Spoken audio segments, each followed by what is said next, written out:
नमस्कार, आप सभी का स्वागत है। आज के इस वीडियो में हम एकलव्य मॉडल स्कूल का गणित का चौथा मॉडल पेपर को हल करेंगे। इससे पहले जो है हमने 3 मॉडल पेपर्स को हल कर चुके हैं, तो अगर आपने उन्हें नहीं देखा है तो ज़रूर देखिए। तो चलिए स्टार्ट करते हैं। देखिए, सबसे पहला प्रश्न है 10 सैकड़ा का मान होता है। ठीक है, कितना सैकड़ा? 10 सैकड़ा का मान। तो 1 सैकड़ा का मान कितना होता है? 1 सैकड़ा का मान होता है 100। तो 10 सैकड़ा का मान कितना होगा? 100 इंटू 10। ठीक है, इसका जो है हम कर देंगे गुणा। तो गुणा कैसे करते हैं? देखिए, यहाँ आखिरी में 0 है, तो इसको छोड़ देंगे। 1 का गुणा जो है इन सभी संख्याओं के साथ करेंगे तो ये आ जाएगा 100, और इस 0 को यहाँ पर लगा देंगे तो ये हो गया 1000। ठीक है, तो सही आंसर आएगा ऑप्शन नंबर आ, 1000। दूसरा प्रश्न देखिए, 48,567 के अंक 8 का स्थानीय मान होगा। तो हम स्थानीय मान निकालने के लिए क्या करते हैं भाई? ये जो 8 है ना, यहाँ पास लिख देंगे 8। ठीक है, 8 का 8 लिखेंगे, और 8 के आगे में जितना भी संख्या है उतना लगा देंगे इसके आगे 0। तो 8 के आगे 3 संख्या है तो इसमें लगा देंगे 3 0। तो हमारा सही आंसर होगा 8000। ऑप्शन नंबर बा सही आंसर होगा। ठीक है, तो इस प्रकार से स्थानीय मान निकालते हैं। अगला देखिए, 100 लाख बराबर होता है। यहाँ बोला गया 100 लाख बराबर कितना होता है? तो देखिए भाई, 100 लाख है ना, यहाँ लिख देते हैं 100। अब लाख, इसमें जो है 1 लाख का कर देंगे गुणा। तो इकाई, दहाई, सैकड़ा, हजार, 10,000, लाख। ठीक है, तो देखिए इसमें कुल कितना शून्य है? 1 2 3 4 5 6 7, 7 शून्य है, और यहाँ पास 1 है। 1 का गुणा 1 के साथ करने पर 1 आएगा। 1 के बाद लगा देंगे 7 शून्य।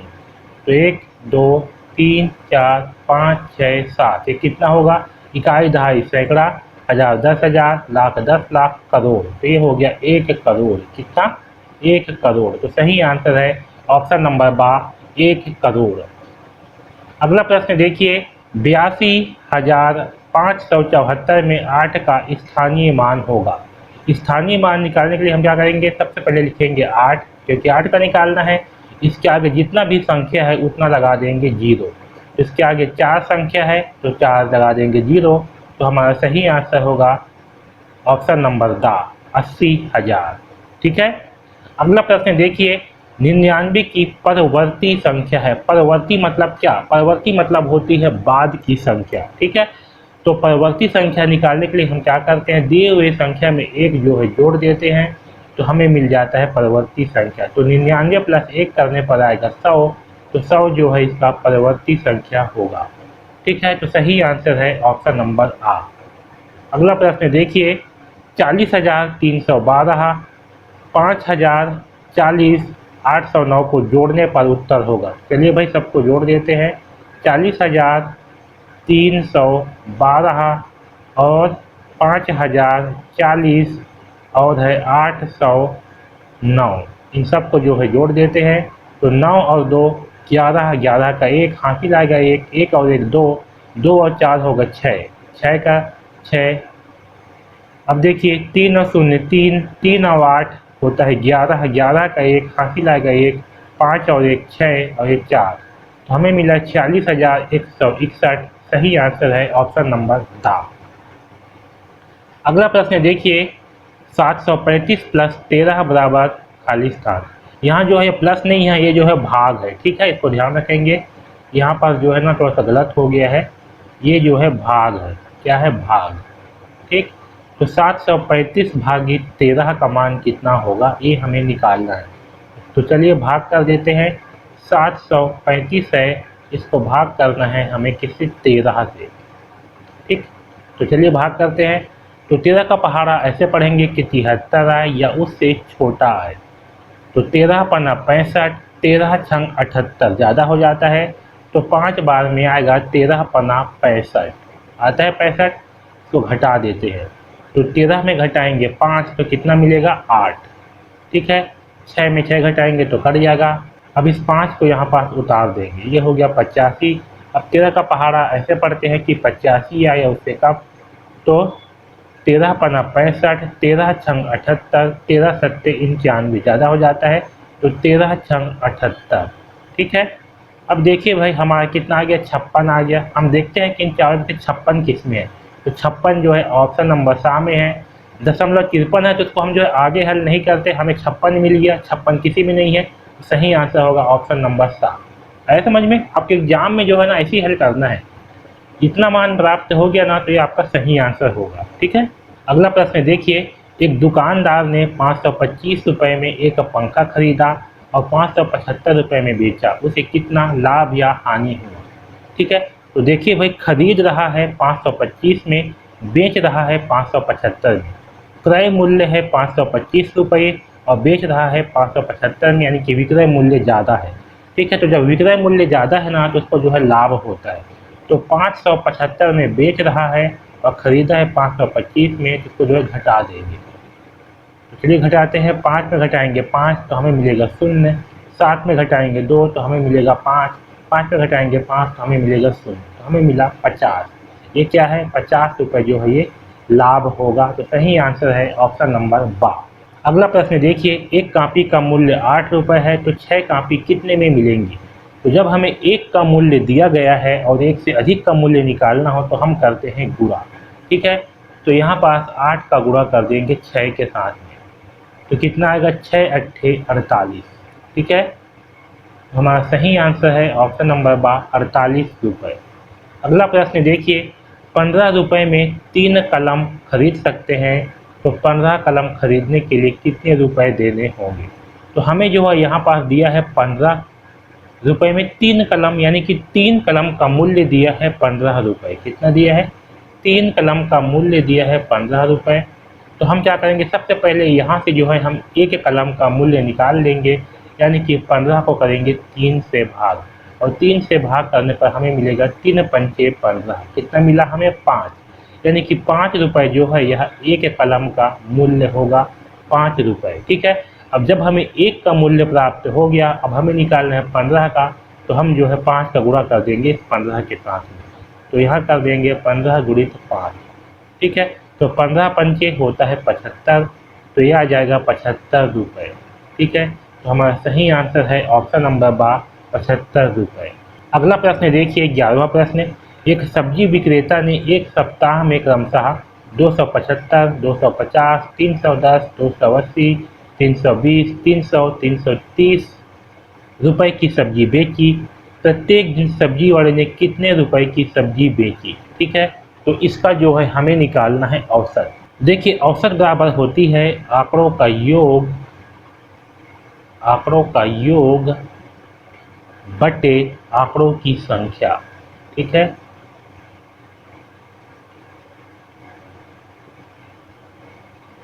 तो सबसे पहले हम आंकड़ों का योग निकाल लेते हैं। तो देखिए कितना कितना है, 275, 250, 310, 280, 320 और 300 और 330। ठीक है, ये है आंकड़ों की संख्या। चलो इन सबको जोड़ लेते हैं। ये है 5, यहाँ लिखेंगे 5।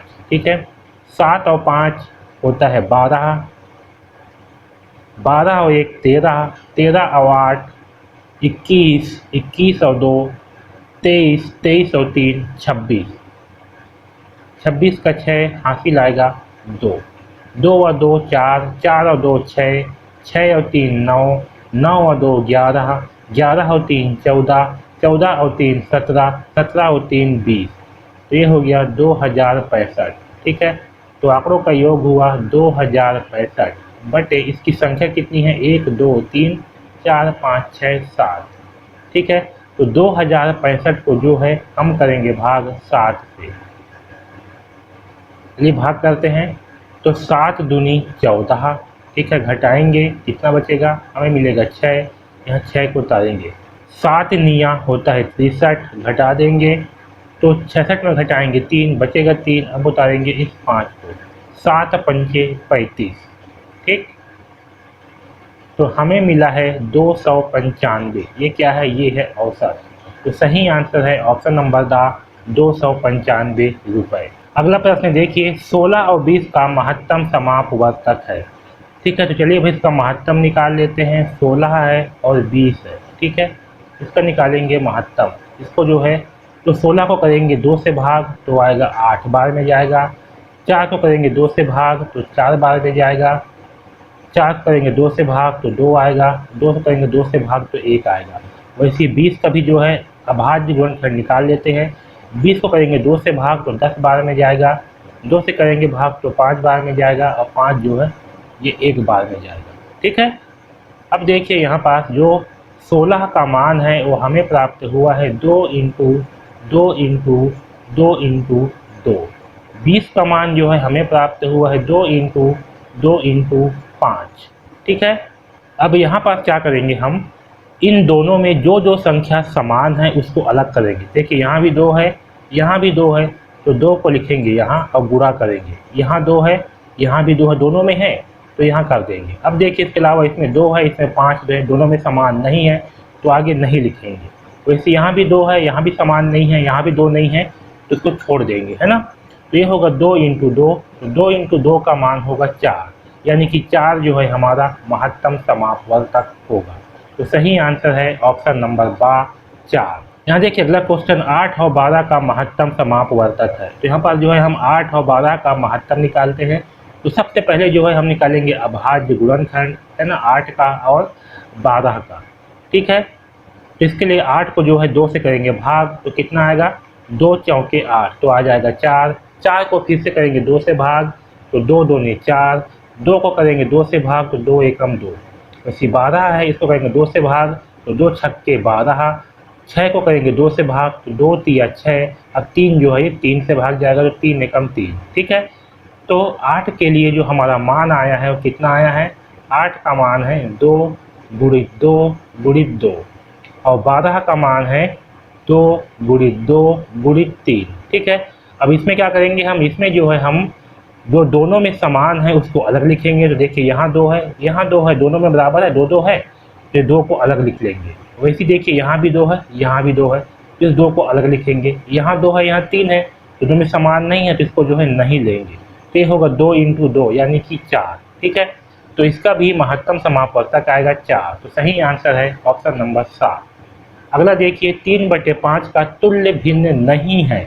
यहाँ पास जो है तुल्य भिन्न नहीं है बोला है। ठीक है, तो देखिए 3/5 है, इसका हम जो है तुल्य भिन्न एक एक करके निकालते जाते हैं और ऑप्शन को जो है चुनते जाते हैं। तो तुल्य भिन्न निकालने के लिए क्या करते हैं भाई, अंश और हर दोनों में समान संख्या का गुणा करते हैं। तो हम सबसे पहले गुणा करेंगे अंश और हर दोनों में 2 2 का। ठीक है, तो 2 2 का गुणा करने पर कितना आएगा, देखिए 3 दूनी 6, 5 दूनी 10, तो आया 6/10। तो देखिए इसमें से कोई है, ये वाला ऑप्शन है, हमें निकालना है कि नहीं है वाला। ठीक है, अब देखिए 3/5 है, अब क्या करेंगे हम 2 2 का जो है गुणा कर लिए, अब जो इसमें 3 3 का गुणा करेंगे अंश और हर दोनों में। तो अंश और हर दोनों में 3 3 का गुणा करने पर कितना आएगा, 3 तिहाई 9/5 तिया 15, तो हमें मिला 9/15। तो देखिए ये भी आ गया। ठीक है, अब अगला जो है फिर से करते हैं, 3/5 है, इसके अंश और हर दोनों में जो है चर का गुणा करते हैं। देखिए 4 तिया 12 और 5 चौके 20, तो आया 12/20। ये ऑप्शन नंबर 7 आ गया। क्या बच गया, ऑप्शन नंबर दा। तो हमारा सही आंसर होगा ऑप्शन नंबर दा। ठीक है, ये जो है तुल्य भिन्न नहीं है, बाकी सबके सब क्या है, तुल्य भिन्न है। ठीक है, अगला प्रश्न देखिए 36/40 के अंश का मान बताओ। तो हमें जो है ना इसका तुल्य भिन्न निकाल करके इसका अंश का मान बताना होगा। ठीक है, यहाँ पास है 36/40, तो हम क्या करेंगे, हम जो है इसके अंश और हर दोनों में समान संख्या से भाग करेंगे, क्योंकि हमें जो है भाग दे करके इसका अंश का मान निकालना है। तो हम किससे भाग करेंगे, हम जो है भाग करते हैं 2 से। ठीक है, तो 2 से 36 को भाग करने पर आएगा 18, 2 से 40 को भाग करने पर आएगा 20, तो हमें मिला 18/20। देखिए यहाँ पास कोई भी मान नहीं है 18/20। अब फिर से जो है पुनः इस 18/20 को फिर से इसके अंश और हर दोनों में समान संख्या से भाग करेंगे। तो फिर से हम 2 से करेंगे भाग, तो फिर से 2 से भाग करने पर कितना आएगा, 18 को 2 से करेंगे भाग तो आएगा 9, वैसे 20 को 2 से करेंगे भाग तो आएगा 10। तो हमें मान प्राप्त हुआ 9/10। तो सही आंसर आएगा ऑप्शन नंबर दा, 9/10। तो इसका अंश का मान क्या है, 9 आएगा। ठीक है, तो सही आंसर है ऑप्शन नंबर दा। अगला प्रश्न देखिए 2/3 - 1/3 का सही उत्तर क्या होगा। यहाँ पास दिया है 2/3 -1/3। इसका मान क्या होगा? तो चलिए इसको हल कर लेते हैं। देखिए दोनों में 3 है, तो नीचे में लिखेंगे 3, इन दोनों का लघुत्तम जो है 3 ही आएगा। ऊपर में लिखेंगे 2 - 1, तो जब इसको घटाएंगे तो 2 में से घटाएंगे 1 तो मिलेगा 1, बटे में है 3 तो 3, तो ये होगा 1/3। तो सही आंसर है ऑप्शन नंबर बा 1/3। ठीक है। अगला प्रश्न देखिए, 1/3 प्लस 1/4 का योग होगा। यहाँ पास है 1/3 प्लस 1/4, इसका जो है हमें योग निकालना है, इसको जोड़ना है। तो सबसे पहले हम क्या करेंगे, 3 और 4 का निकालेंगे लघुत्तम समाप होगा इसका। ठीक है, देखिए भाई 3 और 4 का लघुत्तम क्या आएगा। तो सबसे पहले हम इसको 2 से करेंगे भाग, तो 3 जो है 2 से भाग नहीं जाएगा, तो 3 को वैसी का वैसी ही उतार देंगे। और 4 को 2 से भाग करने पर आएगा 2 दूनी 4, 2 बार में भाग जाएगा तो लिखेंगे 2। यहाँ पास फिर से 2 से करेंगे भाग, 3 आपका भाग नहीं जाएगा तो 3 को वैसे की वैसे लिखेंगे। 2 जो है 1 बार में भाग जाएगा। अब इस 3 को जो है भाग करते हैं, तो 3 एकम 3। ठीक है, तो ये होगा 2 गुणित 2 गुणित 3, तो 3 दूनी 6, 6 दूनी 12। इसका लघुत्तम समापवर्तक आ गया 12। कितना आ गया? 12। यहाँ लिखेंगे 12। ठीक है, अब देखिए ये 12 लिखे। अब इस 3 से जो है 12 को करेंगे भाग। क्या करेंगे? 3 से जो है 12 को करेंगे भाग। ठीक है, तो आएगा 3 चौके 12। कितना भागफल प्राप्त हुआ? 4। ठीक है, 4 हुआ। तो इस 4 का जो है ना गुणा करेंगे इस ऊपर वाले के साथ में, यानी कि 1 के साथ में। तो 4 एकम 4, तो यहाँ लिखेंगे 4, फिर करेंगे प्लस। वैसे सेम ही 4 से भाग करेंगे 12 को। ठीक है, तो कितना आएगा? 4 तिया 12। ठीक है, भागफल आया 3, इस 3 का गुणा करेंगे इस 1 के साथ में, तो 3 एकम 3, यहाँ आ गया 3। तो इसको जोड़ने पर कितना आएगा? 4 और 3 हो जाएगा 7, नीचे में है 12, तो होगा 7/12। हमारा सही आंसर है ऑप्शन नंबर आ 7/12। ठीक है, अगला प्रश्न देखिए, 2/10 गुणित 3 का सही हल होगा। इसका जो है हमें मान निकालना है। तो यहाँ पास है 2/10 गुणा 3। ठीक है, तो चलिए भाई इसका जो है गुणा कर देते हैं। अंश का गुणा होता है अंश के साथ में, हर का गुणा होता है हर के साथ में। तो 3 के नीचे कुछ भी नहीं है, मतलब क्या आएगा? 1 होगा। तो 3 दूनी ये हो जाएगा 6/10 एकम 10, तो हमें मिलेगा 6/10। सही आंसर आएगा ऑप्शन नंबर द। अगला प्रश्न देखिए, 10.58 प्लस 9.3 बराबर क्या होगा। इसका जो है हमें योग निकालना है, इसको जोड़ना है। चलिए जोड़ते हैं। तो 10.58। ठीक है, अब ध्यान रखिए, जब नीचे में इसको लिखेंगे ना 9.3 को, तो याद रखना दशमलव के नीचे दशमलव को लिखते हैं। तो पहले यहाँ लिखते हैं दशमलव। अब देखिए दशमलव के बाद में क्या है? 3, यहाँ लिखेंगे 3। दशमलव का पहले क्या है? 9, तो लिखेंगे यहाँ 9 ऐसे। ठीक है, अब देखिए 3 के आगे कुछ भी नहीं है, तो यहाँ लगा देते हैं 0। वैसे 9 के आगे कुछ नहीं है, तो यहाँ लगा देते हैं 0। ठीक है, अब इसको जो है जोड़ लेते हैं। तो 8 और 0 8, 8 और 5 और 3 ये होगा 8। दशमलव के नीचे आएगा दशमलव, 9 और 0 9, 1 और 0 1। तो हमें मान प्राप्त हुआ 19.88। तो सही आंसर आएगा ऑप्शन नंबर बा 19.88। अगला प्रश्न देखिए, 41.25 प्लस 12.35, इसको जो है हमें मान निकालना है। यहाँ 7 दिया है, ये प्रश्नवाचक चिन्ह है। ठीक है, तो इन दोनों का योग क्या होगा ये हमें बताना है। कितना? 41.25 प्लस 12.35, इन दोनों का मान जो है हमें निकालना है। तो देखिए कितना होगा? 5 5 10 की शून्य हासिल 1, 3 2 5 और 1 6, दशमलव के नीचे दशमलव, 2 और 1 3, 4 और 1 5, तो हमें मिला 53.60 या फिर 53.6। तो सही आंसर है ऑप्शन नंबर द 53.6। अगला प्रश्न देखिए, 76.5 माइनस 45.6, इसको जो है हम हल कर लेते हैं। कितना है? 76.5 में घटाना है 45.6। ठीक है, तो चलिए घटाते हैं। तो देखिए 5 में से 6 नहीं घटेगा, तो एक लेंगे हासिल। तो जब यहाँ से हासिल लेंगे तो ये हो जाएगा 15। कितना होगा? 15। 15 में घटाएंगे 6, तो ये आएगा 9। ठीक है, दशमलव के नीचे आएगा दशमलव, ये 6 जो है एक हासिल दिया था, तो ये हो जाएगा 5। 5 से 5 घटाएंगे तो आएगा 0। 7 में घटाएंगे 4, तो आएगा 30। तो हमें मिला 30.9। तो सही आंसर है ऑप्शन नंबर 7। अगला प्रश्न देखिए, 45.63 में 5 का गुणा करो। ठीक है, हमें गुणा करना है 45.63 में 5 का गुणा। चलिए गुणा करते हैं। 5 तिया 15 की 5, हासिल आया 1, 5 छक्का 30, 30 और 1 31 का 1, हासिल आया 3। ठीक है, 5 पंचे 25, 25 और 3 होगा 28 की 8, हासिल आया 2, 5 चौके 20, 20 और 2 होगा 22। ठीक है, अब देखिए क्योंकि इसमें जो है 2 अंक के बाद में क्या है, दशमलव है, तो यहाँ भी 2 अंक के बाद में यहाँ लग जाएगा दशमलव। तो हमें मान प्राप्त होगा 228.15। तो सही आंसर है ऑप्शन नंबर द 228.15। अगला प्रश्न देखिए, यदि 8 गैस सिलेंडर का भार 116.8 किलोग्राम है तो एक गैस सिलेंडर का भार होगा। तो हम क्या करेंगे, 116.8 को 8 से कर देंगे भाग। ठीक है, 116.8 को करेंगे 8 से भाग, तो हमें 1 का मान प्राप्त हो जाएगा। तो चलिए भाग करते हैं। 8 एकम 8। ठीक है, घटाएंगे तो 11 में घटाएंगे 8 तो हमें मिलेगा 3। ठीक है, अब इस 6 को यहाँ उतार देंगे। अब 8 से करेंगे भाग, तो 8 चौके 32। ठीक है, 36 में घटाएंगे 32 तो हमें मिलेगा 4। अब यहाँ देखिए, यहाँ पास दशमलव, तो यहाँ भी लगा देंगे दशमलव। अब इस 8 को यहाँ पास उतार देंगे। ठीक है, तो 8 छंग होता है 48। ठीक, तो हमें जो है मान प्राप्त हुआ कितना, 14.6। तो सही आंसर है ऑप्शन नंबर 7 14.6। अगला प्रश्न देखिए, 123.4/10 बराबर क्या। इसका मतलब है कि 123.4 को जो है 10 से हमें करना है भाग। तो चलिए भाग कर देते हैं। 10 एकम 10। ठीक है, घटाएंगे, यहाँ मिलेगा 2, 1 से 1 कट जाएगा, उतारेंगे इस 3 को। 10 दूनी 20।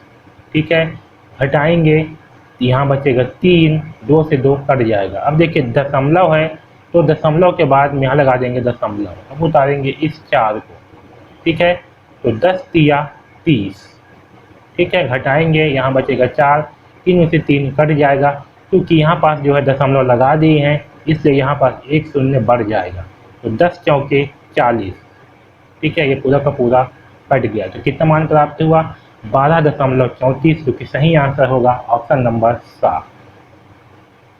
अगला प्रश्न देखिए, 46,78,910 को कैसे लिखेंगे। 46,78,910 सही आंसर है ऑप्शन नंबर 7। ठीक है, तो इस प्रकार से जो है गणित में 25 प्रश्न पूछे जाते हैं। ओके, तो इन सारे प्रश्नों को जो है हल करिए, बहुत ही महत्वपूर्ण प्रश्न है और इसी प्रकार से आपके एग्जाम में प्रश्न पूछे जाते हैं।